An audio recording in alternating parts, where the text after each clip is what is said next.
What's up? Ooh, today what I'm talking about is Bud Light's boycott and the beer company's most brilliant marketing move yet. This is a bit of a rant, so please bear with me, but there's a lot of good nuggets in here you can take away. All right, my name is Kane. I'm the Silver Bachelor. If you're new to my channel, welcome. This channel is 100% dedicated to dating advice for older guys. And if you haven't subscribed, please subscribe and hit that notification button because I'm dropping a video every day. All right, Bud Light's boycott and why their most recent marketing move is the most brilliant.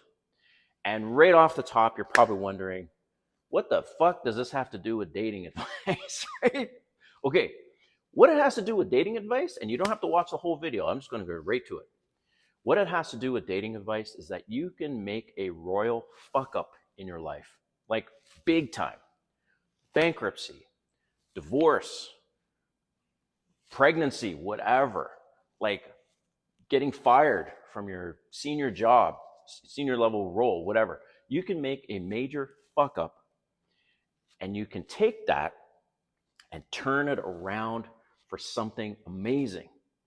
So I just want to go through this example of what happened with Bud Light, and then maybe that'll help give some thoughts on your own personal situation and your major fuck up and how it's not a lost cause. So just, I guess what triggered this for me to do this video is male suicide rates are higher than women's. There's more men taking their life because of mental health and depression. And guys, I just want to emphasize, yes, you can do a major fuck up. Life can get so bad and depressing and you feel like there's no hope. I played football with this guy. He ended up being a police officer, and he had some major fuck ups while he was a police officer, and he felt it was that bad that he took his own life. And so this video is kind of a mix of that. It's just like, it's more of a hope video for you guys to think, wait a minute, man, I can really fuck up, but I can turn things around. So I'm just making the connection to that with Bud Light because it's all over the damn news, right? Okay, so let's get into this. And I did some research. All right, so Dylan Mulvaney, right? Obviously, everyone's heard of Dylan Mulvaney, a trans woman. And so what Bud Light did is they hired this influencer for March Madness and put Dylan's face on a bunch of beer cans. Dylan at the time was celebrating her 365th day of womanhood, right? Sure, fine. So obviously the backlash to that was massive. And understandably, and I will talk about what Bud Light could have done differently, but understandably, because I'm thinking, you bunch of fucking idiots, who the hell do you think you're marketing to? Like, okay, first of all, who drinks Bud Light? It's men. It's sports loving men, and they drink a light beer because they can drink more beer. That's why light beers have become more and more popular, is because these couch potato sports loving men want to drink beer, and they're like, okay, well, I don't have to have so many calories. If I end up drinking 6 beers that night, I can have I can, instead of the full beers, I can have the same 6 beers, but a lot less calories, but they're still fat and overweight, right? Anyways, so the light beers and Bud Light is selling and marketing to these sports-loving men. What made Bud Light famous over the other brands is they combined sports marketing with comedy. So they did that really, really well. And so, of course, this advertising campaign hits the market, and the backlash has been severe, right? And I'm just thinking, you fucking idiots. Like, you could have done this differently, which I'll talk about, but you clearly don't understand who your customers are.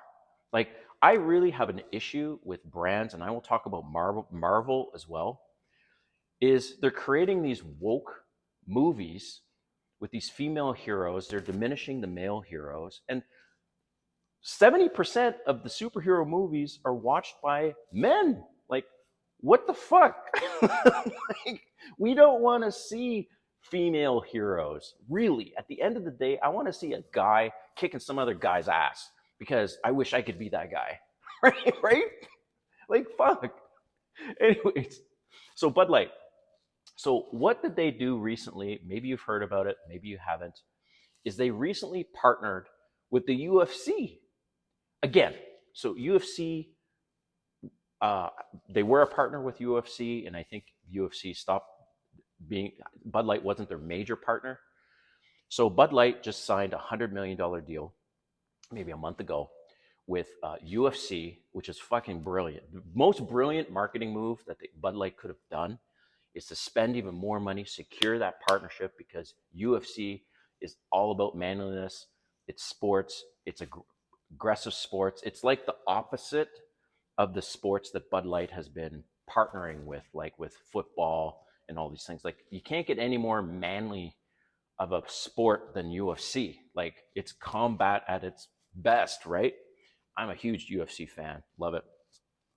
So, brilliant marketing move on them. They're still trying to overcome the lack of sales, but they will come back because clearly they've realized, you know what, we really fucked up and we want to make this right. So we're going to do something completely radical, and we're going to partner with the most masculine brand out there, one of the most masculine brands out there. So I'm a marketer, and I've been in marketing for 20 years. And what Bud Light could have done differently is create another brand. Don't call it Bud Light.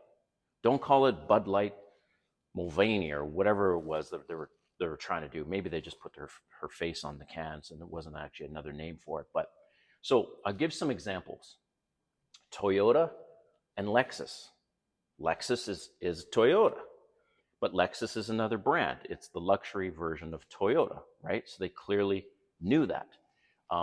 Mercedes, they did that with the smart car. Smart car, separate brand, Mercedes. You have Hyundai. Maybe some of you don't know this, but Hyundai has a luxury brand called Genesis. All right. So call if you're going to partner with a trans woman and you're going to try to have more beer drinking in the trans community, in the LGBTQ2 community, then call the beer completely something else. Don't try to muddy the waters with Bud Light. And that's the critical mistake they did. Is the backlash was severe, and that's not the customer base. Like, why would you do that if 98% of your customers are beer drinking men, white men mostly? Why would you do that? Like, you're not going to convert them over. And here's the key thing. The key thing on a psychological basis. After that happened, right? And I don't know about you, but like, I wouldn't want to be caught at a party having a Bud Light in my hand and other dudes are looking at me and they're thinking, oh, is he gay? You know, like what's like, no, like, I'm straight and I want men to like, if I'm at a party situation, I don't want them to think I'm gay. Right? And unfortunately, that's part of the boycott. That's what the feeling was with these men. They're like, oh, hell no, I don't want to be associated with that. And it's sad, but it's true. Like, I'm supportive of the trans community, LGBTQ community, great. But from a marketing standpoint, you need to be very careful with what you're doing there, because even if you're marketing something to the LGBTQ2 community, you better get all the letters correct, as an example, or you really, really have to think about it and you have to do it right. So some final thoughts is, look, I was just checking out my notes. So final thoughts is, you can have a major fuck up in your life, but please don't think that's the end of the world. Even if things are getting stripped away from you, And in Bud Light's example, their sales have plummeted, right? You can still throw a Hail Mary, use a sports example, and still win the game. Like, it's not over. The game is not over. And that's the thing, guys, is just remember, it doesn't matter if you're 40, 50, 60, 70. It's not over. Like, I think of Colonel Sanders from Kentucky Fried Chicken. He started his franchise or his business in his 70s, I believe. 76, I think it was, which is nuts because he was running out of his pension. So I just want to leave you with that no matter how hard life gets, it's not over. You can still do something amazing. And for example, I created this YouTube channel, right? I created this YouTube channel only a couple months ago at the time that this is going to be uploaded. And the subscribers are growing to my surprise. And I'm going to share this. Why did I create this YouTube channel? I created this YouTube channel because I don't have a pension. I eventually want another source of income. I want to be able to work remotely. I'm not getting any younger.